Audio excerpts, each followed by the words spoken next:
Assalamualaikum warahmatullahi wabarakatuh. Perkenalkan, nama saya Andi Setiawan dari kelas AB dengan NIM 2023-11573. Pertama-tama, saya ucapkan kehadirat Tuhan Yang Maha Esa atas anugerah yang telah diberikan kepada saya sehingga saya bisa melakukan presentasi pada hari ini.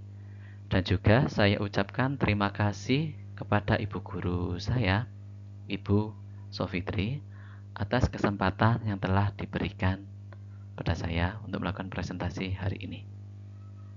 Pada presentasi hari ini, saya akan melakukan presentasi tentang apa itu semikonduktor dan juga tentang dioda. Seperti yang kita ketahui, tipe material tersebut ada 3, yaitu dari bahan konduktor, bahan semikonduktor, dan juga bahan insulator. Bahan konduktor itu dia memiliki konduktivitas yang tinggi dengan intensitas resistivitas yang rendah, sehingga karena konduktivitas yang tinggi tersebut menyebabkan bahan konduktor tersebut dapat dengan mudah menghantarkan arus listrik. Contohnya yaitu seperti tembaga, emas, perak, dan aluminium. Di nomor 2 kita memiliki bahan yaitu bahan insulator, di mana pada insulator tersebut dia sifatnya memiliki konduktivitas yang rendah dengan resistivitas yang sangat tinggi, sehingga karena sifat tersebut menyebabkan dia sulit untuk menghantarkan listrik. Contohnya seperti plastik, kertas, gelas, keramik. Itu contoh bahan insulator. Mereka tidak dapat menghantarkan listrik bahan-bahan tersebut. Kemudian yang terakhir ada bahan semikonduktor. Berarti namanya semikonduktor, berarti dia antara atau di tengah-tengah antara konduktor dan insulator.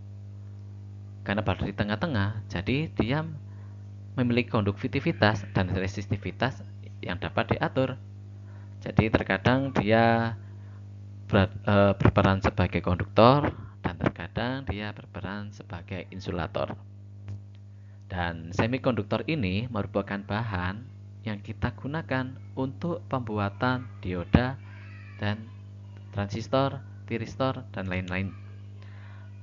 Contoh dari bahan semikonduktor yang sering kita gunakan dan paling utama yaitu silikon dan germanium. Nah, berikut ini adalah tampilan dari insulator. Jadi kita bisa amati di mana pada insulator elektron tersebut terikat sangat kuat dengan intinya, sehingga dibutuhkan energi yang sangat besar untuk melepaskan diri dari orbitnya. Karena membutuhkan energi yang sangat besar ini, maka elektron tersebut tidak dapat berpindah dengan mudah atau keluar berpindah ke tempat yang lain tidak mudah, sehingga dia tidak dapat menghantarkan arus listrik. Untuk insulator seperti kertas itu kan tidak dapat menghantarkan arus listrik. Habis itu plastik juga tidak dapat. Kemudian di posisi kedua ada konduktor, di mana pada material konduktor ini dia mempunyai elektron yang tidak terikat kuat pada orbitnya. Jadi kalau insulator tadi dia terikat sangat kuat, ibaratnya dipegang kuat oleh intinya sehingga dia tidak mudah lepas. Tapi untuk konduktor ini dia atau elektron tersebut tidak terlalu terikat kuat pada orbitnya, sehingga energi yang dibutuhkan sangat kecil untuk melepaskan elektron tersebut untuk berpindah ke atom yang lainnya, dari satu atom ke atom yang lainnya dengan energi yang kecil dia sudah dapat berpindah. Oleh karena itu, konduktor tersebut merupakan penghantar listrik yang sangat baik. Kemudian di nomor 3 kita akan membahas semikonduktor. Di pada tabel periodik ini kita ketahui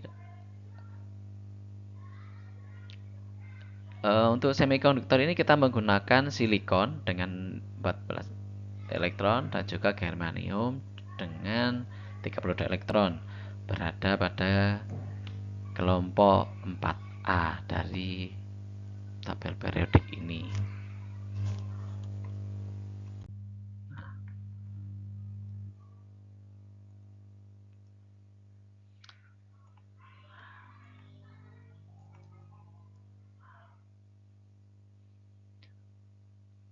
Nah, untuk bahan semikonduktor yang kita gunakan pada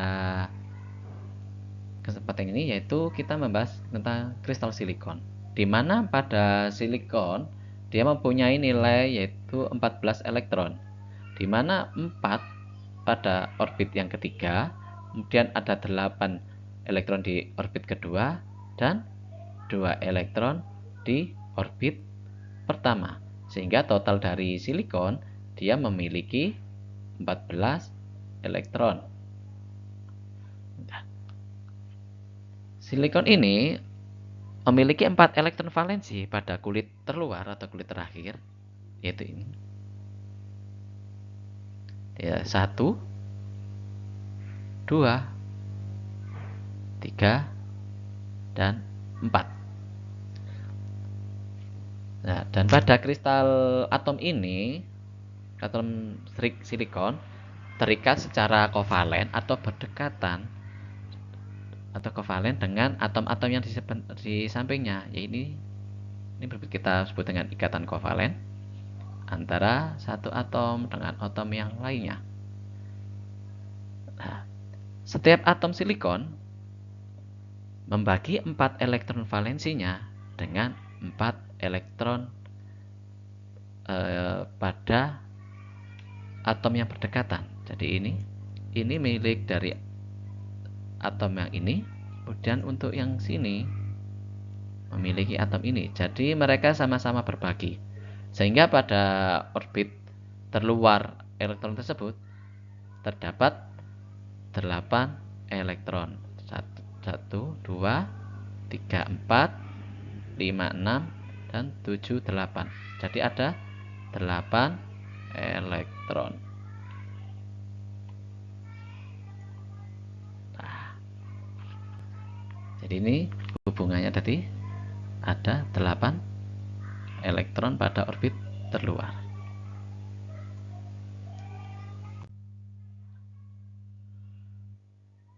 Pada elektron bebas, pada temperatur mutlak, tidak ada elektron bebas dalam silikon kristal yang bergerak, atau dalam hal ini silikon atau silikon tersebut berada atau bersifat sebagai insulator. Jadi pada kondisi temperatur mutlak tidak ada pergerakan elektron, entah itu elektron keluar atau tidak ada pergerakan sama sekali. Jadi bisa kita lihat di tabel ini tidak ada atom elektron keluar. Kemudian kita memberikan dia panas atau menaikkan temperatur dari silikon tersebut, sehingga akan keluar atau muncul elektron bebas tersebut. Dia akan keluar dari rangkaian atomnya.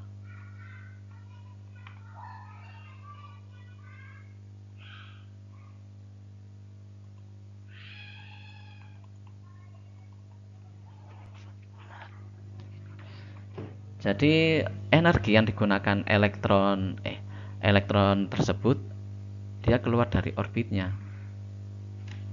Jadi saat diberikan energi berupa panas atau temperaturnya naik, maka elektron ini dapat terlepas dari orbit valensinya karena ada energi untuk memutuskan ikatan tersebut.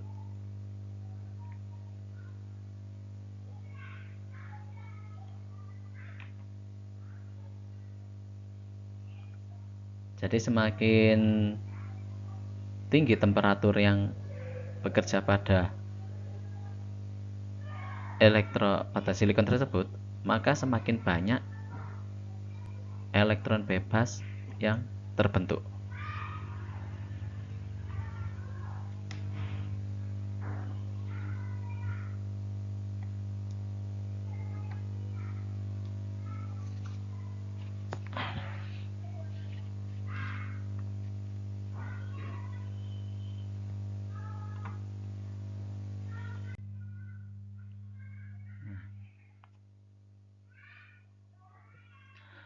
Karena elektron yang lepas pada valensinya, jadi di sini elektron tersebut tadi lepas,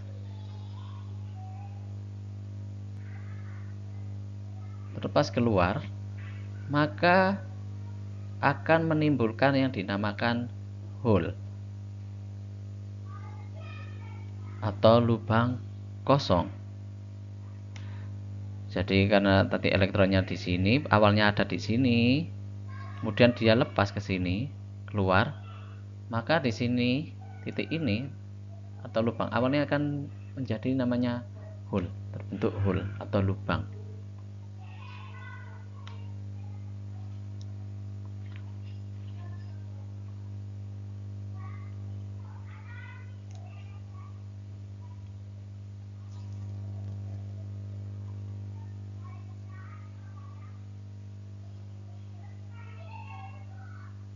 Jadi semakin besar energi atau temperatur yang mengenai silikon tersebut, maka akan semakin banyak elektron bebas yang terbentuk dan juga akan banyak hole yang terbentuk juga.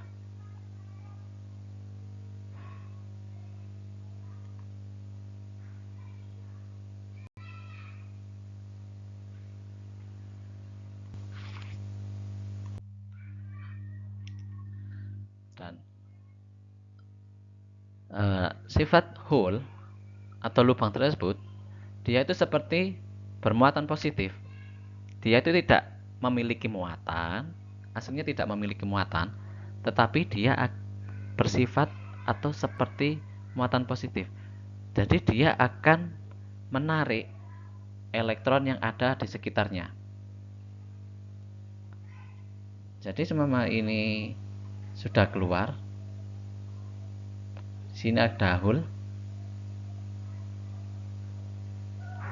maka di saat ada elektron yang dekat, maka elektron tersebut akan ditarik ke dalam hole ini. Jadi dia akan menarik di sini, kemudian di sini akan muncul hole lagi atau lubang lagi. Dan begitu sifatnya. Jadi kalau hole tersebut dia akan bergerak ke kanan, dan untuk elektron dia akan bergerak ke kiri. Jadi simbol elektron, ini hole, ini elektron, ini hole. Jadi hole ini akan bergerak ke kiri, elektron akan bergerak ke kiri dan hole akan bergerak ke kanan. Jadi waktu hole ini ada hole di sini, maka dia akan menarik elektron yang ada di dekatnya, sehingga di sini akan terisi menjadi elektron, dan di sini akan timbul hole lagi. Jadi menjadi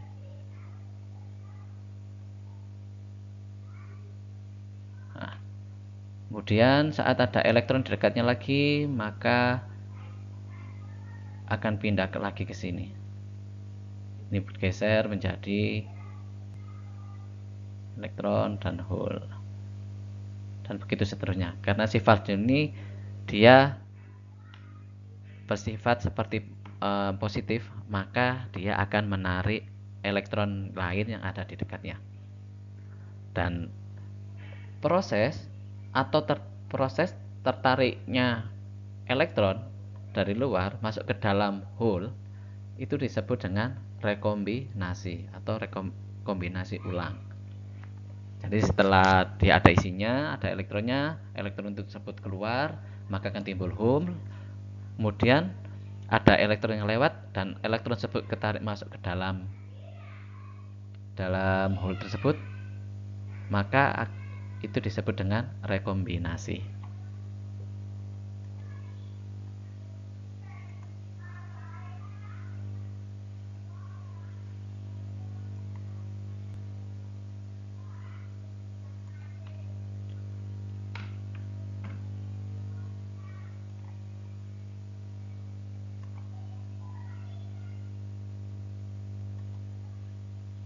Macet. Tuh, videonya macet.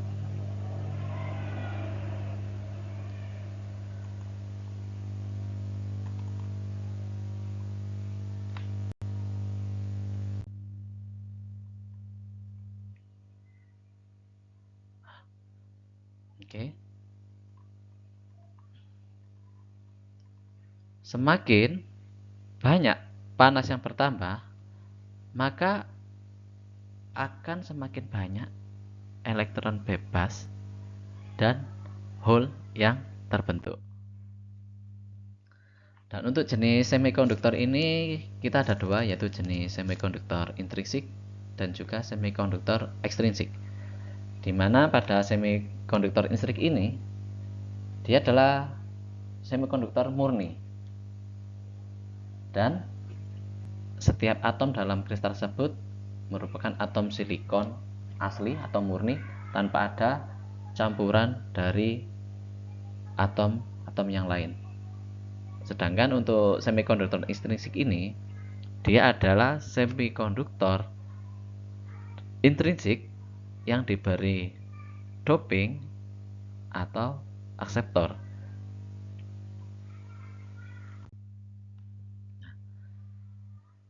Jadi pada semikonduktor intrinsik ini jadi kita letakkan pada plat metalik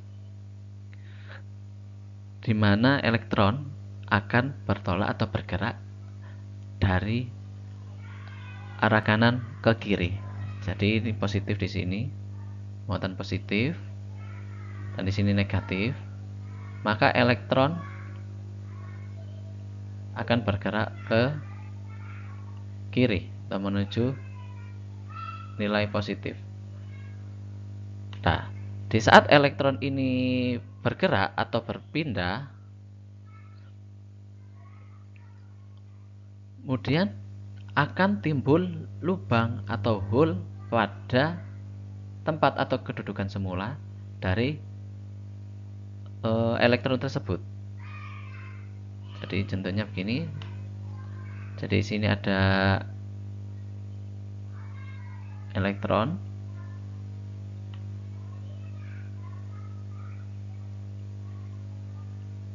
Nah, seumpama ini elektron ini dia berpindah ke sini, kemudian di sini akan menimbulkan namanya hole. Nah, saat hole ini kosong, maka dia akan diisi oleh elektron lain ke sini yang tertarik ke dalam lubang ini atau terjadi rekombinasi pada semikonduktor tersebut. Nah,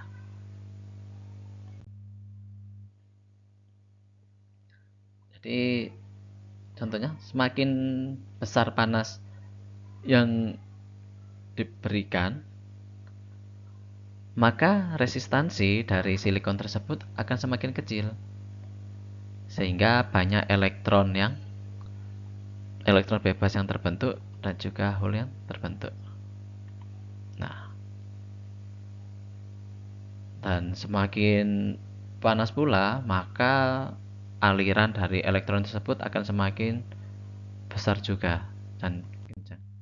Nah, untuk aliran elektron ini, elektron bebas akan bergerak dari kanan ke kiri, sedangkan lubang dari kiri ke kanan.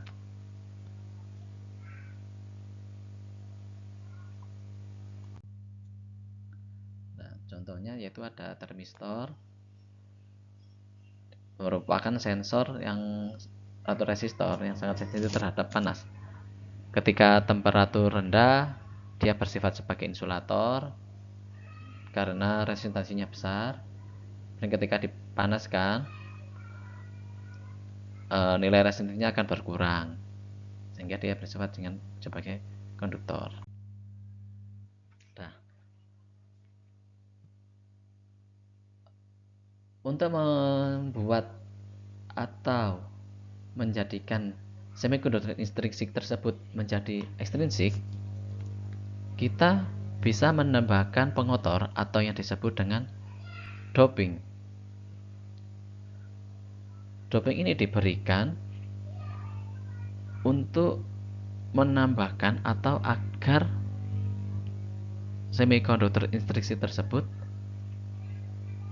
agar dapat menjadi atau memiliki nilai konduktivitas yang lebih tinggi. Dan untuk doping ini kita menggunakan yaitu untuk dopingnya kita menggunakan atom dengan pentavalen yang memiliki 5 elektron bebas seperti arsenik, antimoni, dan fosfor. Jadi pada antivalen ini dia akan menyumbangkan sebanyak 5 elektron valensi. Sini P karena dia memiliki 5 dan di sini Si.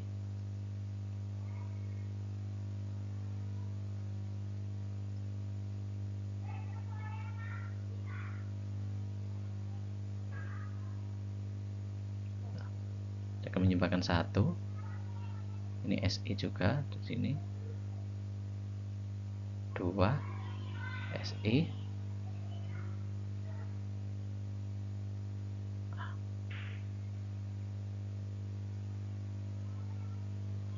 Nah, karena fosfor ini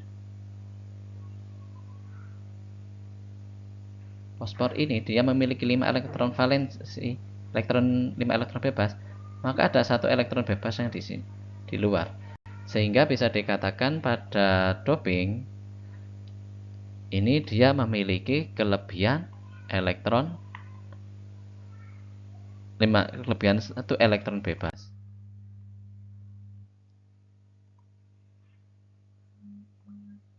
Nah, atom fosfor ini memiliki 15 elektron dengan 5 pada elektron yang terluar.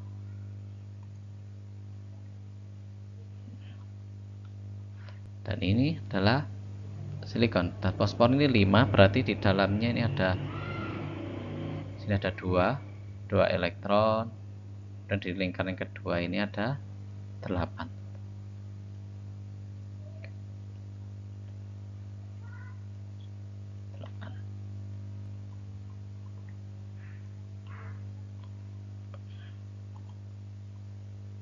Nah, ini adalah doping dari atom fosfor.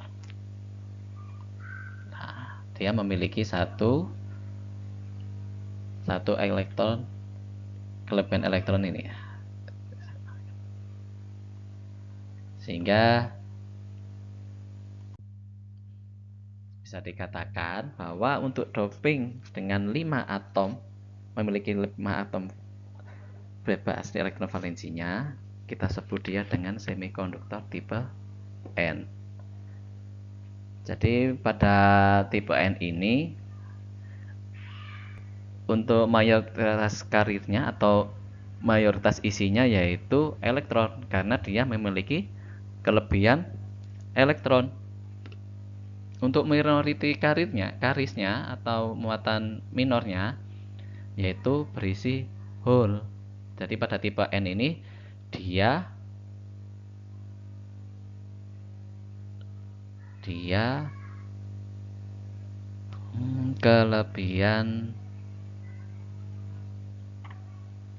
kelebihan elektron.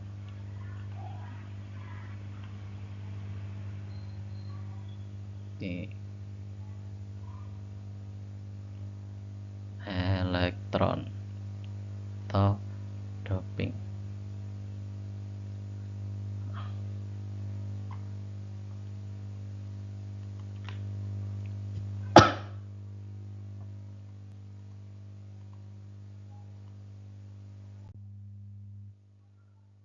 Nah, untuk menambah hole pada semikonduktor yaitu dengan cara kita menambahkan atom yang memiliki 3 elektron valensi seperti aluminium, boron, dan gallium. Dan karena yang ditambahkannya adalah 3 elektron valensi, jadi pada atom tersebut akan terdapat lubang atau hole lain yang berfungsi untuk menerima elektron bebas pada saat rekomendasi. Dan atom ini kita sebut dengan akseptor atau penerima. Jadi dia akan menerima elektron dari luar. Jadi sama di sini ada boron, karena dia cuma memiliki 3 elektron, dan ini dia kita doping dengan silikon, digabung dengan silikon.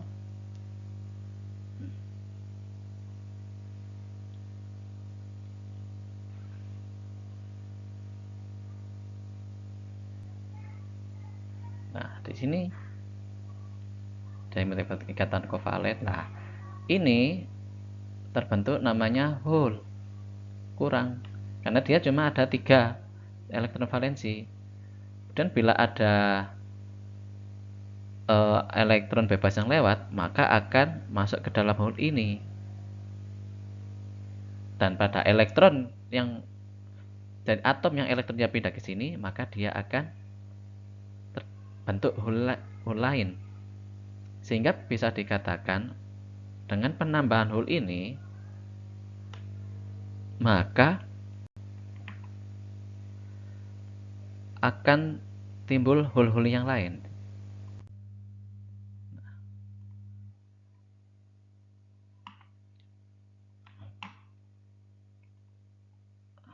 Jadi atom boron ini dia mempunyai 5 elektron dan 5 elektron, 5 proton dan 5 elektron dengan 3 elektron berada pada orbit luar. Jadi dia ini di sini.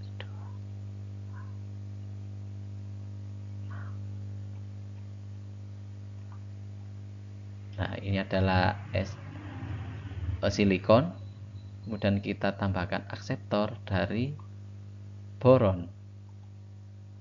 Nah, karena di sini ikatan kovalen tadi, nah ini cuma 1. Nah, maka di sini akan timbul namanya hole.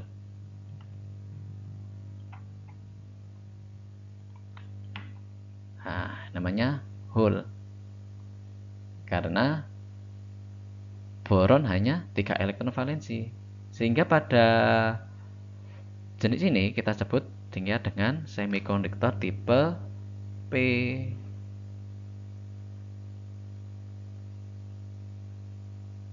Tipe P karena dia kelebihan hole.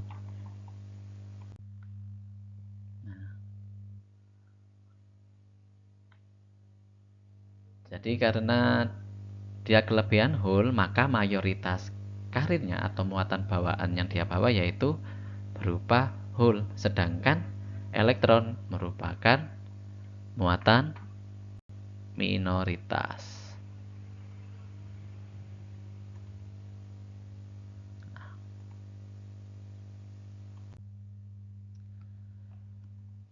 Nah, pada kristal tipe P dan N bisa kita sambungkan sehingga membentuk namanya kristal atau PN junction, sambungan PN junction. Jadi ini tipe P dengan kelebihan hole, dan untuk tipe N dia kelebihan elektron. kita sambungkan. Nah,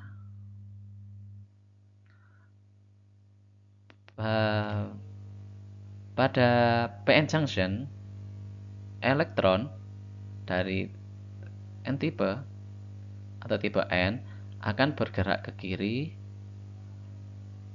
menuju elektron pada atau hole pada tipe P, sehingga di sini akan terisi dengan elektron-elektron. Kemudian sehingga pada daerah sambungan ini, pada daerah sambungan tersebut sudah tidak ada lagi yang namanya karir lagi, atau muatannya sudah nggak ada, karena di sini sudah pindah ke tipe B semua, sehingga di sini daerah kosong. Lah, daerah kosong ini kita sebut dengan depletion layer atau daerah kosong, karena elektronnya sudah pindah semua ke tipe P.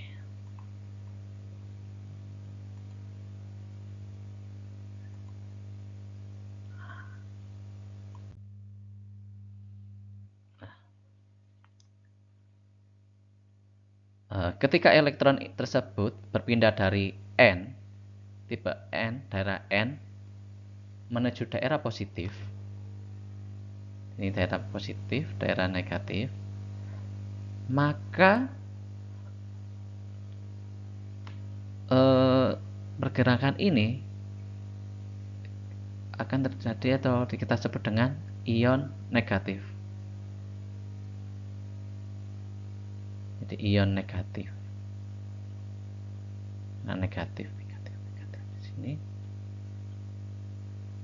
Nah, pasangan kemudian untuk yang dari P menuju N kita menyebutkan dengan positif, ion positif.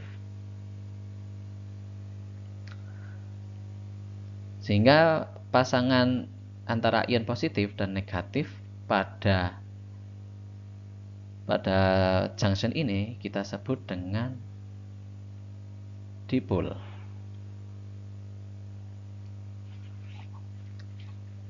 Atau di dalam dipol ini terdapat namanya potential barrier atau perbedaan potensial antara muatan positif dan negatif. Untuk silikon,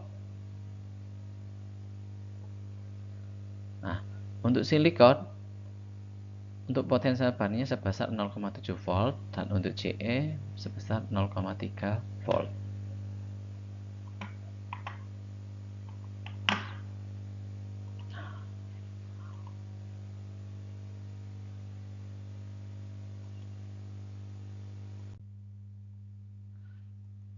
Nah, pada reverse bias PN junction, nah ini terminal atau bias balik, terminal positif kita hubungkan ke tipe N, dan untuk negatifnya kita hubungkan ke tipe P.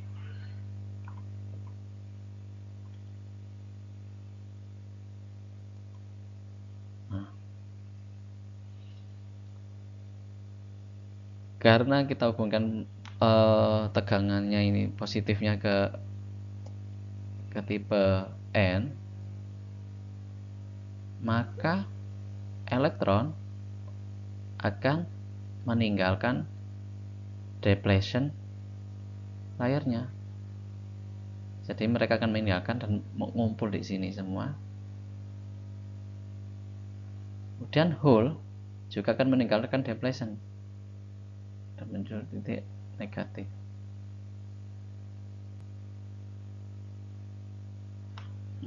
Sehingga menyebabkan depletion layernya semakin besar, melebar.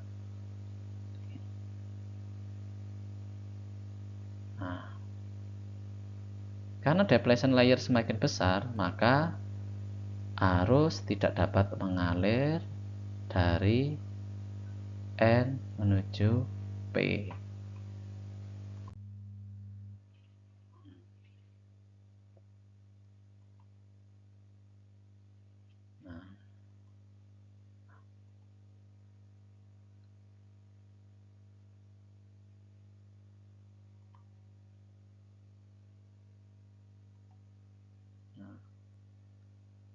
Nah, sehingga karena depletion layer tersebut semakin besar, ini semakin hole semakin meninggalkan junctionnya dan N-nya semakin meninggalkan junction, maka depletion layer semakin besar sehingga arus tersebut tidak dapat mengalir.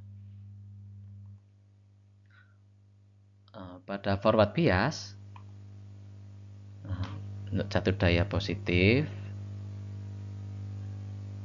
dia ke P dan N kan dapat negatif, sehingga elektron ini akan tertarik atau mendekati nilai positif, sehingga dia akan lari ke sini menuju sini, sinilah menuju ke tipe P dan ngumpul di sini untuk elektronnya, sehingga menyebabkan depletion layernya semakin kecil. Ini menyempit, makin menyempit, di sini menyempit depletion layernya, sehingga menyebabkan arus dapat mengalir dari tipe P menuju ke N.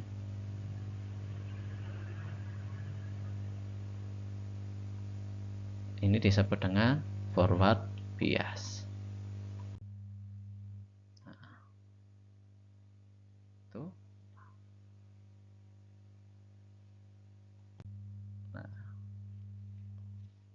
Jika tegangan yang kita berikan semakin tinggi, maka elektron akan mengalami gaya semakin cepat dan bergerak semakin cepat pula.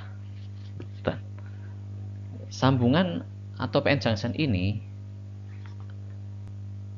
yang kita gunakan sebagai bahan dasar untuk dioda.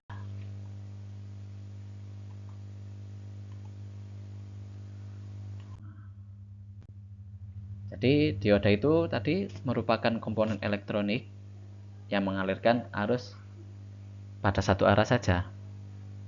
Kita sebutnya dengan dioda penyearah. Jadi seperti kita bahas tadi itu, dioda itu hanya mengalirkan arus searah saja, yaitu pada posisi forward bias.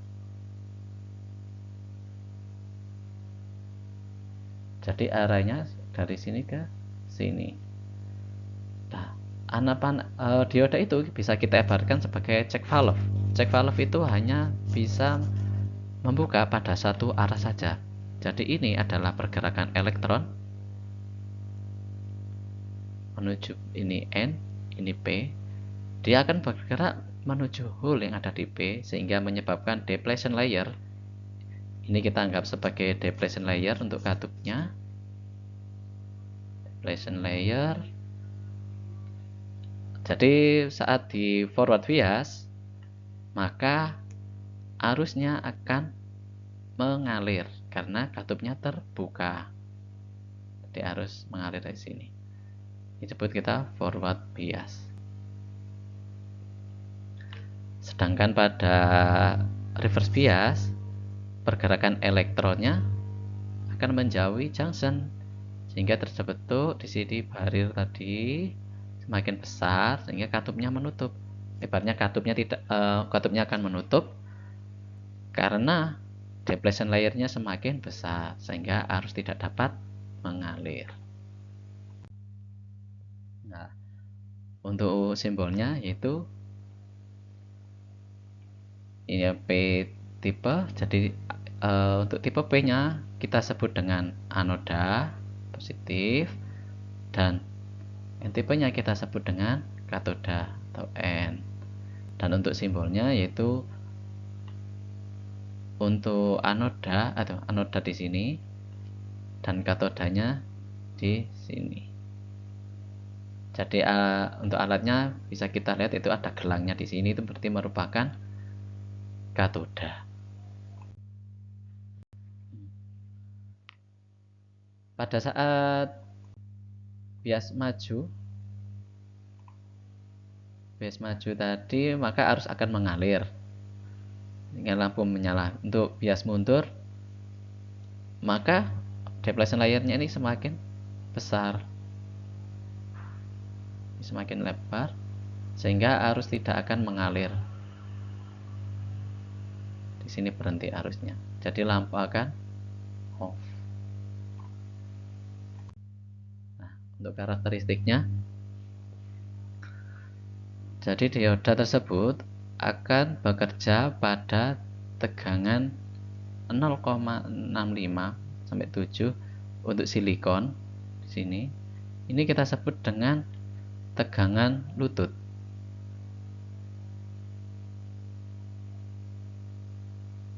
Atau cut in. Mengapa kita sebut tegangan lutut? Karena bentuknya seperti lutut di sini. Jadi ini kita sebut dengan reka. Nah, sini harus cut in. Jadi untuk silikon dia ada di 0,7, 0,65 sampai 0,7, maka dia akan dapat mengalirkan arus. Dan untuk germanium sebesar 0,2. Sedangkan pada posisi reverse bias di sini, ini kita sebut dengan tegangan breakdown atau dadal. Jadi di mana tegangan breakdown ini adalah kemampuan dari suatu dioda untuk menahan arus balik dari arah sebaliknya. Sedangkan di sini semakin tinggi ini, maka pada forward bias dioda akan dapat mengalirkan arus.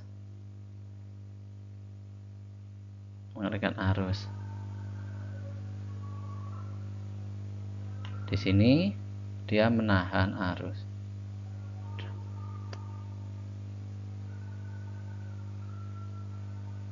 Sini dia menahan arus.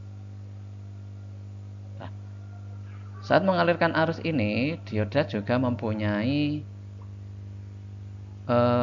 batasannya.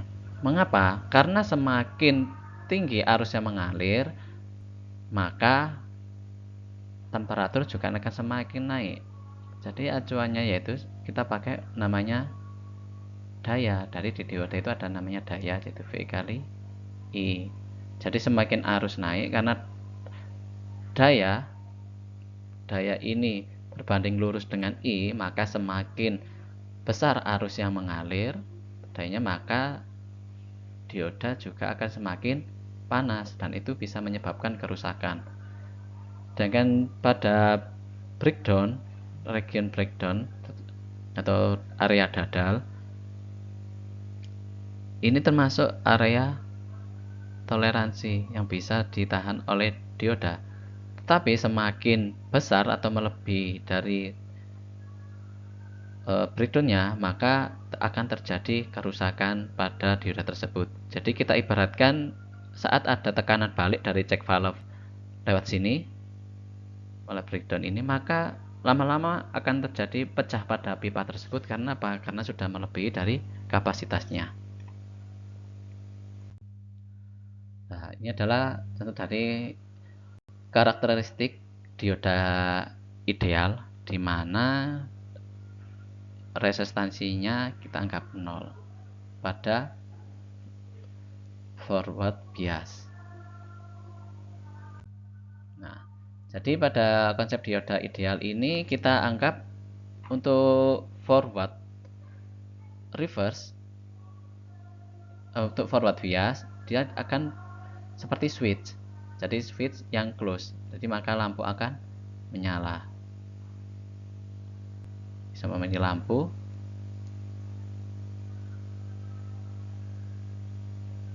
Nah, kalau pada dioda ideal maka bentuknya kan jadi ini.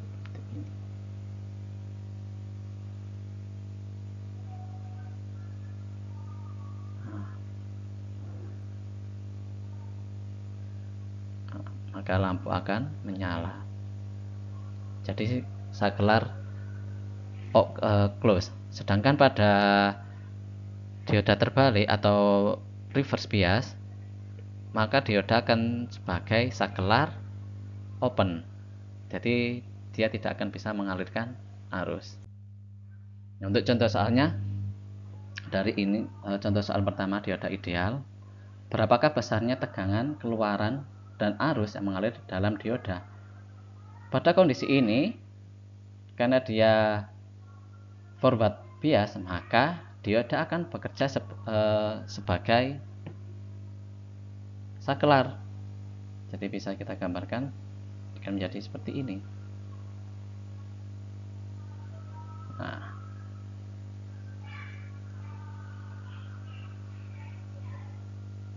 jadi ini ada arus input, kemudian ini arus output.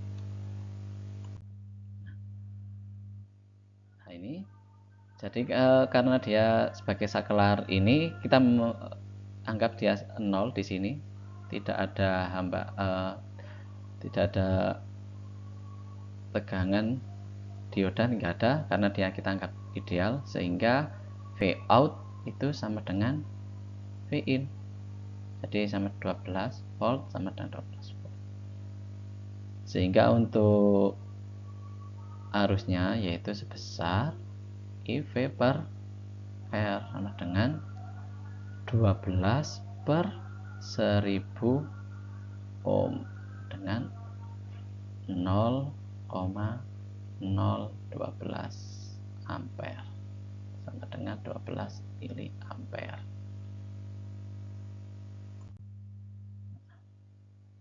Nah, untuk konsep dioda dengan tegangan lutut ini, jadi untuk perhitungannya kita menghitung pula tegangan yang ada pada dioda tersebut.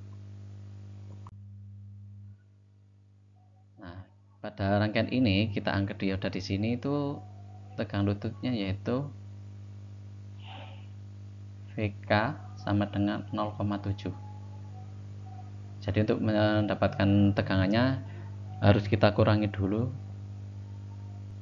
V sama dengan 12 volt dikurangi 0,7, 11,3 volt. Nah, ini.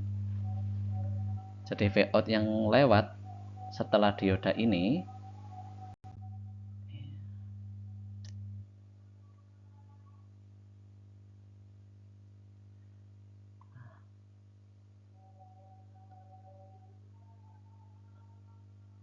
kemudian di sini juga ada pengaruh suhu pada dioda. Jadi tegangan lutut akan mengalami penurunan sebesar 2 mV untuk setiap kenaikan suhu. Semakin tinggi perubahan suhu tersebut, maka tegangan tersebut juga akan mengalami penurunan yang cukup besar. Jadi di sini itu ada T2, ini temperatur akhir, kemudian ini temperatur awal. Dikalikan dengan penurunan untuk setiap derajat Celcius sebesar min 2, mV.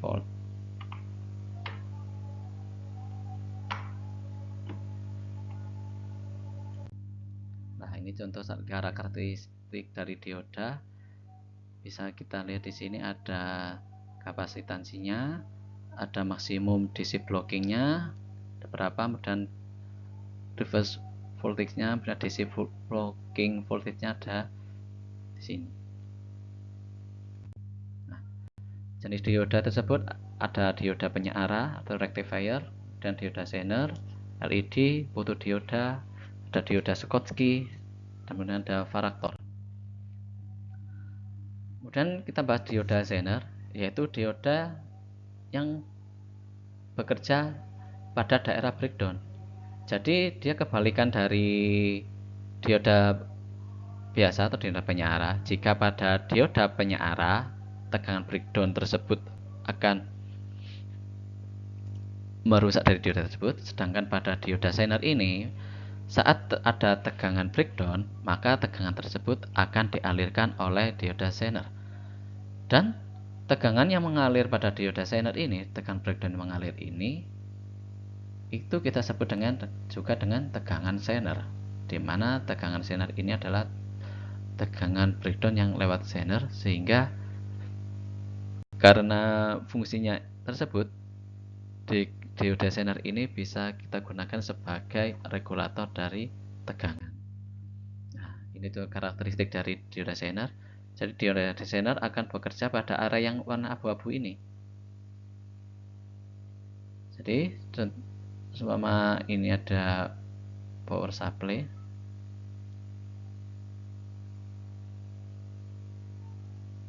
ini resistor, dan ini dioda Zener.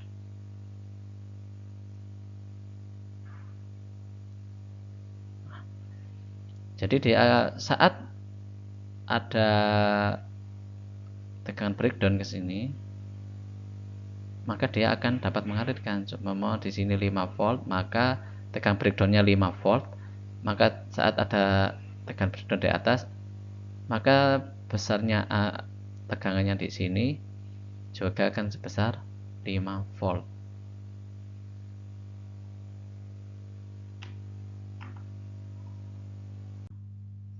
Ini contoh spesifikasi dari dioda Zener. Kemudian ada namanya LED atau light emitting dioda, merupakan salah satu jenis dioda di mana pada saat bias maju, elektron yang melewati junction akan jatuh ke dalam hole, dan pada saat terjadi rekomendasi di dalam hole tersebut, maka energi akan dipancarkan dalam bentuk cahaya. Kemudian ada juga namanya fotodioda, di mana fungsi dari dioda ini akan mengkonversi dari cahaya menjadi arus listrik. Jadi jika ada cahaya yang mengenai junction dari fotodioda dengan arah bias mundur, maka akan dihasilkan pasangan elektron dan lubang pada lapisan pengosongan. Makin kuat cahaya, makin banyak jumlah pembawa, dan makin besar arus reverse yang lewat. Dan untuk rangkaian diodanya, yaitu kita menggunakan sebagai rangkaian penyearah, yang fungsi dia yaitu untuk merubah arus AC menjadi arus DC.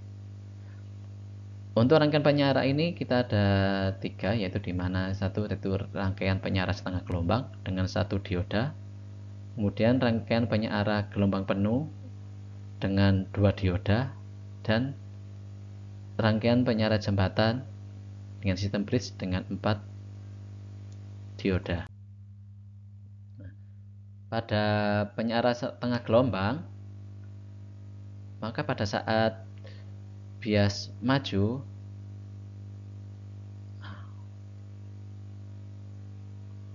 dia akan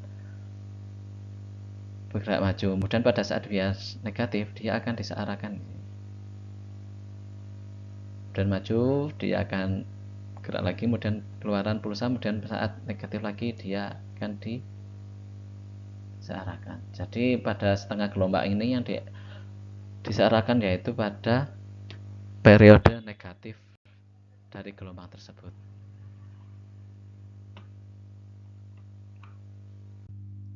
Nah, untuk gelombang penuh yaitu kita menggunakan 2 dioda. Jadi saat dioda di D1 ini lewat, V1 positif,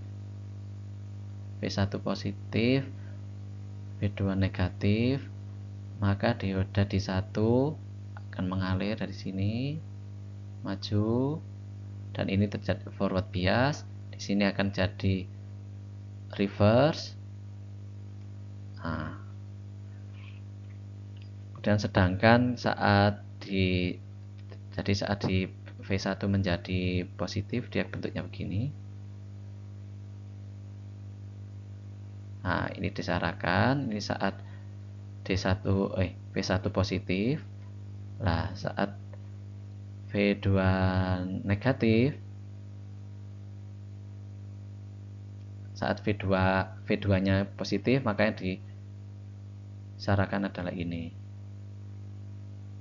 Jadi bentuk gelombangnya akan menjadi seperti ini, atau menjadi searah begini. Nah, untuk penyerah jembatan yaitu kita menggunakan 4 dioda, di mana pada setengah periode pertama saat A bernilai positif dan B negatif, maka aliran arus akan mengalir dari A kemudian ke D1. Dari D1 sini dia turun ke beban, habis itu masuk ke D3 dan dia kembali ke B. Nah, di saat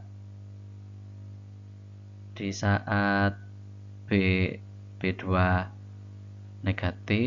positif, maka arus akan mengalir dari B2 menuju D2, kemudian lewat ban, dan masuk ke D4 dan menuju A1.